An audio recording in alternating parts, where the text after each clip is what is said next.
Josep Vicent, un dels directors d'orquestra valencians més internacionals, avui fa una parada i ens convida a escoltar el compàs que la vida li ha marcat.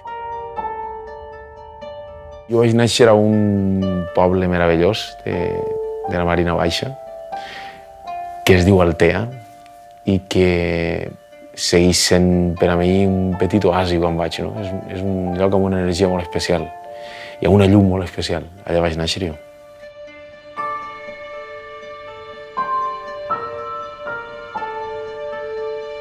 Jo estic convençut que n'hi ha lligams profunds amb el territori i amb la cultura i amb els amics que has tingut la sort de conèixer i la gent que ha anat influenciant-te, per suposar que sí, segur.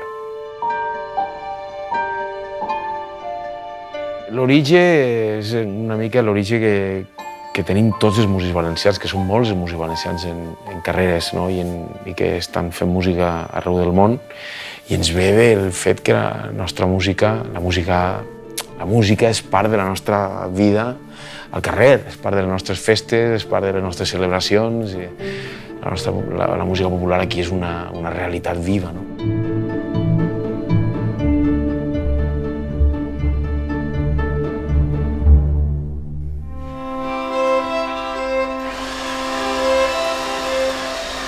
En una ocasió molt jovenet ja vaig començar a tocar a la banda Altea, a la Filharmònica Alteanense, i vaig estudiar bombardí i després vaig estudiar percussió, i això va ser una mica al principi.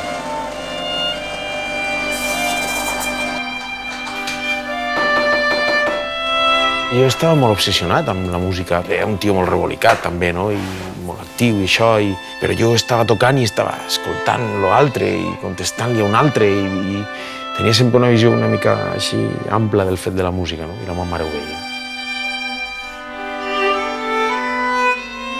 Gent que em coneix sap lo important que va ser la meva mare, no? En tot aquest procés.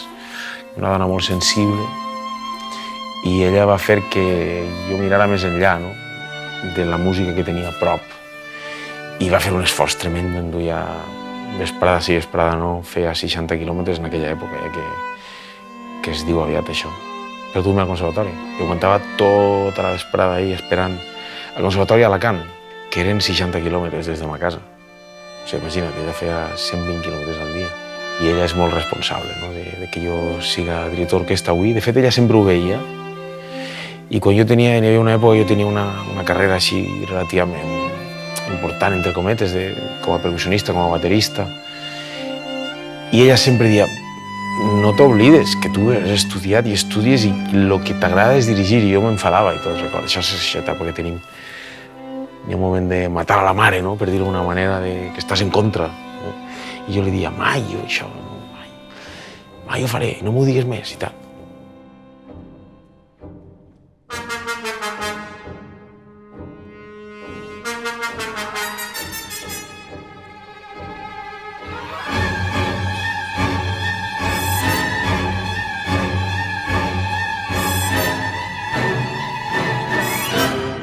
Aquells primers anys era una època on la meva generació sentíem d'alguna manera una mica pioners, perquè la realitat que vivíem, la realitat d'Espanya en aquell moment era que érem la primera generació, podríem dir, després d'una època, des del punt de vista educatiu, en la música absolutament oscura, que teníem una oportunitat de dialogar d'una manera més normal amb els joves de la música d'Europa. I hi havia una orquestra jove, que era la Joven Orquestra Nacional d'Espanya, que ens permetia, si tu ho feies bé, jo vaig entrar a formar part de la Jove Orquestra Nacional, a formar part de la Jove Orquestra.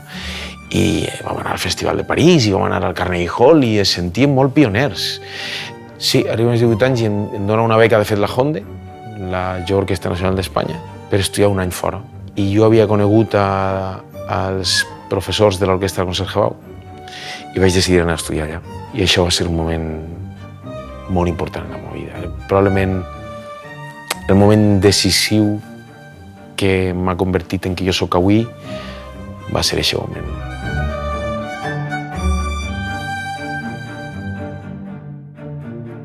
M'han marcat països i llocs i territoris.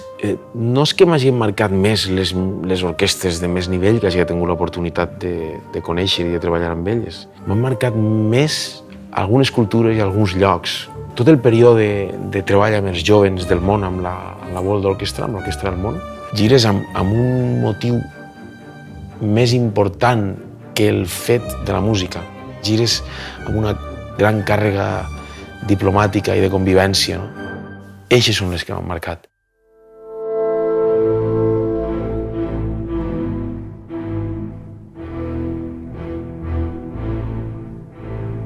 Me n'adono cada dia més que n'hi ha que cercar en esta professió meva l'autèntic, el que sents profundament, que no n'hi ha veritats absolutes i que dedicar-se a la música és un honor, un luxe, una casualitat, una oportunitat tan gran que jo no escatimaria en absolut la valentia i l'entrega en fer-ho com uno de veres senca.